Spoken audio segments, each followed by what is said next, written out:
everybody's been asking about, and today I'm going to walk you through everything that we did to it and also the backstory behind it because I am extra excited for this build, more than just a normal jet ski. So let's get into it.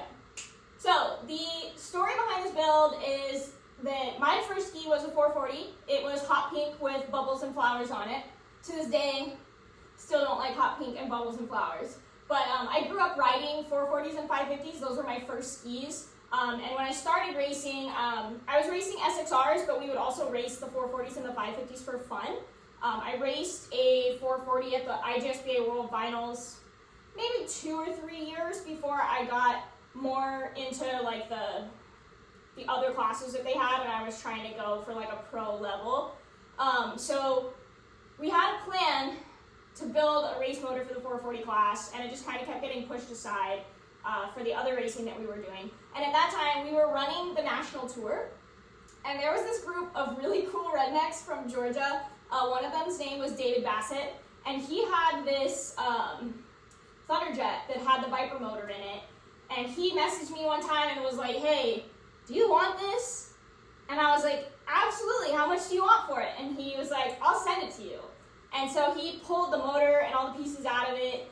We like met him at a race and he handed it all over to us. So I had, that like golden goose egg PJS motor that, I was a big Jeff Jacobs PJS fan growing up. So having a PJS motor was really cool. So me and my dad took that motor, we went through it, we cleaned it up, we assembled it, we painted it hot rod orange and black.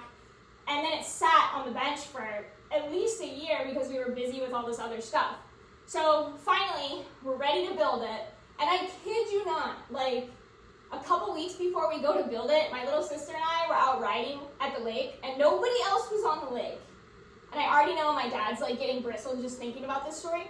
Jessie and I are the only ones out on the lake. She's riding her 800, I'm riding the 440, and we're just ripping around. I'm watching Jessie, and I'm like, yeah. And then the next thing I know, she turns and just absolutely T-bones me. Crushes the hole like an eggshell. I was so devastated. Like my dad was standing on the dock and he's like, "What are you doing?" And so that was the last time that I rode a 440 pretty much. And we had the motor and everything ready. We were gonna put it into that hole, and then my sister and I destroyed it. So fast forward, we didn't have time to build a new one before the World Finals that year, so I didn't race it.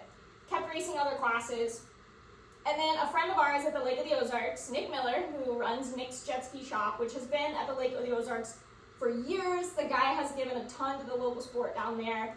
He's such a cool guy. He actually gave me this hole.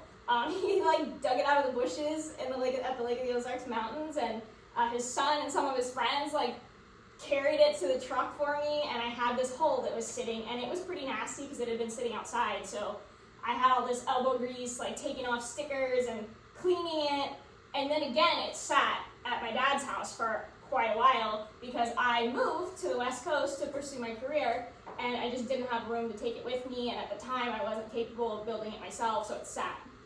And it sat and it sat. And finally, my dad came out to World Finals one year and was like, "Take it. Here's the motor. Here's the parts." It was like 15 boxes and the empty hole.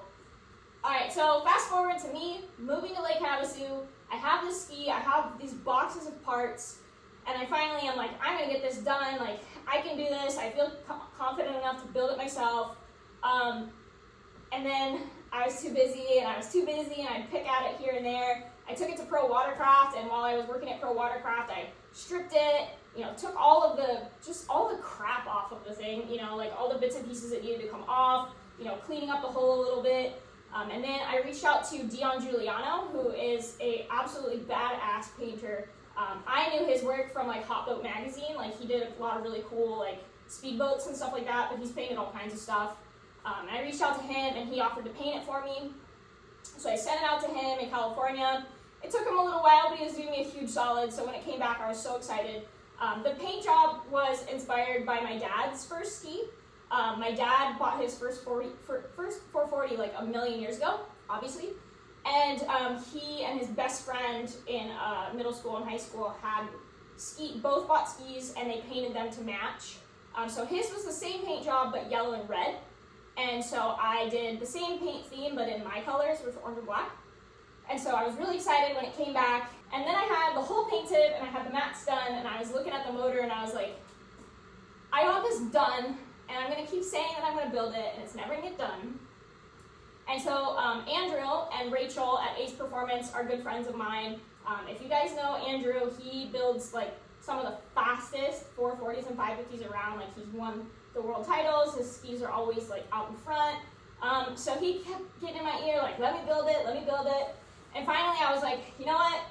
If I keep putting this off, it's never gonna get done. I wanted it done so that my dad can come out to World Finals and ride it, and we can ride together.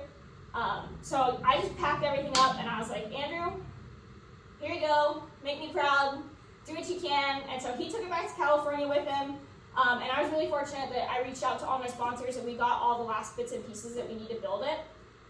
So this is the cool part. I'm going to talk to you about the motor, which I'm really excited about. I haven't even ridden it yet. I'm going to ride it soon, but I just got back from a business trip, but I wanted to show you guys this. So let's dive into what's under the hood.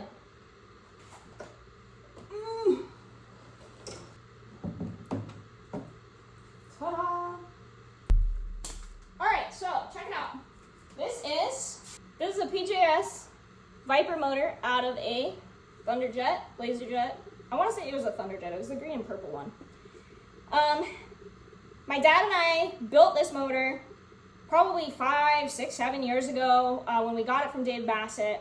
We painted it. This was like my signature color on the two-strokes at the time. It's literally rattle can Chevy orange from O'Reilly's. We would like string it up in the trees, you know, and spray paint it. So that was always something I really enjoyed doing with my dad, was rattle canning stuff. So we rattle canned that bad boy, we put it all together, and then it sat on the bench for a really long time. So the motor was all together when I sent it off to Andrew, and he did all the work of assembling it. I was really fortunate that a lot of my sponsors and friends were able to get me the rest of the pieces that we need to put it together. I got a little list here.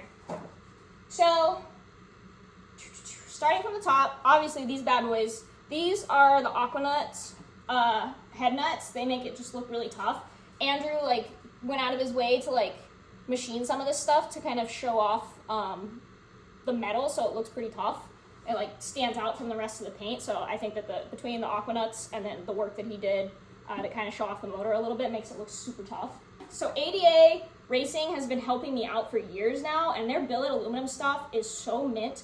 So on this build, they sent over this throttle wheel, which looks really tough.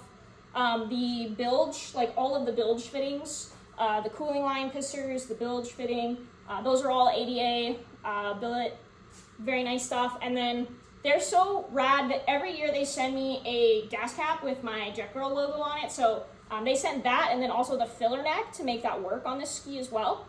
So that was really cool. And then up on the steering assembly, we used their ball bearing steering up there as well. So that kind of, it's a lot nicer than the thing that was on there before. So all the stuff that ADA Racing sent is always like a nice touch, like for function as well as for how nice it looks. My friends at SPT helped me out with a couple things that I needed for this build. The cables were a big one because the ski had really crusty ones. So we actually put the Yamaha steering cable on there so that we could run the quick turn plate.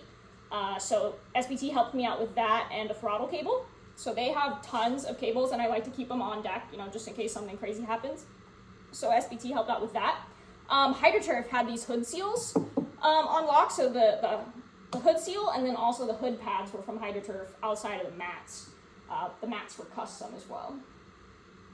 And then my homie, Jason Schreiner at BJ's Performance, has been a good friend for a long time. He's one of the only people that understands my dad's humor, and he also builds badass 440s and 550s. So he helped me out with this sweet fuel pickup, and then also this really nice carbon tank cover.